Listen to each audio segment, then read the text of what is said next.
ನಮಸ್ತೆ ಗೆಳೆಯರೆ. ಎಷ್ಟೋ ಅದ್ಭುತಗಳು, ಎಷ್ಟೋ ಮಹಾನುಭಾವರು, ಮನೆಗೊಂದು ಕತೆ. ಇದು ನಮ್ಮ ಭಾರತದ ವಿಚಿತ್ರ ವಿಶೇಷ. ನೋಡಿ, ಇವತ್ತು ನಿಮಗೊಂದು ಹೊಸ ವಿಚಾರ ತಿಳಿಸ್ತೀನಿ. ಒಬ್ಬರ ಮನೆಯಲ್ಲಿ ಸ್ವಾಸ್ತಿಕ ಯಂತ್ರವನ್ನ ಹಾಕಲು ಬಂದಿದ್ದಾರೆ. ಅವ್ರ ಮನೆಯಲ್ಲಿ ದೇವರ ಪೂಜೆ ಮಾಡ್ತಾರೆ, ದೇವರಿಗೆ ದೇವರ ಪ್ರತಿಬಿಂಬ ತೋರಿಸ್ತಾರೆ. ಇದು ಪುರಾತನ ಸಂಸ್ಕೃತಿ, ಭಾರತೀಯ ಸಂಸ್ಕೃತಿ. ಈಗ ತಾನೇ ನಾವು ಮಾತಾಡ್ತಿದ್ವಿ, 16 ಲಕ್ಷ ವರ್ಷಗಳ ಹಿಂದೆ ನಡೀತಾ ಇದೆ. ಜೈನರಿಗೆ ಆದಿನಾಥ, ನಮ್ಮ ಸನಾತನ ಧರ್ಮಕ್ಕೆ ಬೋಲಾಶಂಕರ ಶಿವ, ಆ ಕಾಲದಿಂದ ನಡೆದು ಬಂದಿದೆ. ಬಟ್ ಅಹೋರಾತ್ರನಿಗೆ ಯಾವಾಗಲೂ ಆಶ್ಚರ್ಯ ಆಯಿತು. ರಾಮನಿಗೆ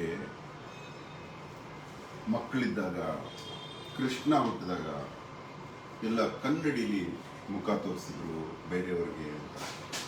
ಹೇಗೆ ಆ ಕಾಲದಲ್ಲಿ ಕನ್ನಡಿ ಹೇಗಿತ್ತು? ಕನ್ನಡಿ ಲೇಟೆಸ್ಟ್ ಇನ್ವೆನ್ಷನ್ ಅಲ್ವಾ?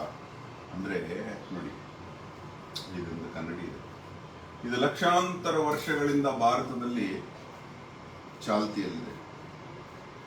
ನಮ್ಮ ದಕ್ಷಿಣ ಭಾರತದ ಅರಣ್ಮೂಲ ಎನ್ನುವ ಒಂದು ಗ್ರಾಮದಲ್ಲಿ ಈ ಕನ್ನಡಿಯನ್ನು ಮಾಡ್ತಾರೆ.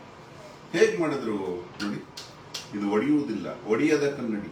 ಕೆಳಗೆ ಬೀಳಿಸಿದ್ರು ಒಡೆಯೋದಿಲ್ಲ. ಯಾಕೆಂದ್ರೆ ಇದು ಲೋಹದ ಮಿಶ್ರಣಗಳಿಂದ ಮಾಡಿರುವಂತ ಕನ್ನಡಿ. ಇದು ವಿಶ್ವನೇ ಬೆರಳು ಆಶ್ಚರ್ಯಚಕಿತವಾಗಿ ನೋಡುವಂತ ಕನ್ನಡಿ. ಮಾಡರ್ನ್ ವಿಜ್ಞಾನ ಕೂಡ ಊಹೆಗೆ ನಿಲುಕದ ಕನ್ನಡಿ.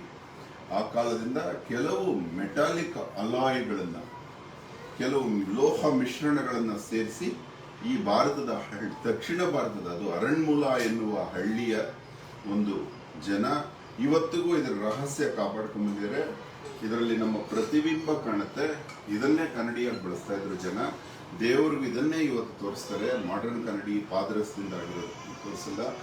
ಇದರಲ್ಲಿ ಇದೊಂದು ಆಶ್ಚರ್ಯ ನಿಜವಾಗ್ಲು. ಮೆಟಲಿಕ್ ಅಲಾಯ್, ಇದು ಒಡೆಯೋದಿಲ್ಲ, ಕನ್ನಡಿ ತರ ಚೂರಾಗೋದಿಲ್ಲ, ಒಡೆಯುವ ಕನ್ನಡಿ. ನೋಡಿ, ಇದರಲ್ಲಿ ಇನ್ನೊಂದು ಅರಣ್ಮೂಲ ಕನ್ನಡಿ ಅಂತಾನೆ ಬರೆದಿದೆ. ಕನ್ನಡದ ಭಾಷೆಯಲ್ಲಿ ಮಾತ್ರ ಇದನ್ನ ಕನ್ನಡಿ ಅಂತ ಕರೆಯೋದು. ಮಲಯಾಳಮಲ್ಲೂ ಕರೀತಾರೆ. ಆ ಅರಣ್ಮೂಲ ಕನ್ನಡಿನ ನಿಮಗೆ ಪರಿಚಯ ಮಾಡಿಸ್ಬೇಕು ಅನಿಸ್ತು.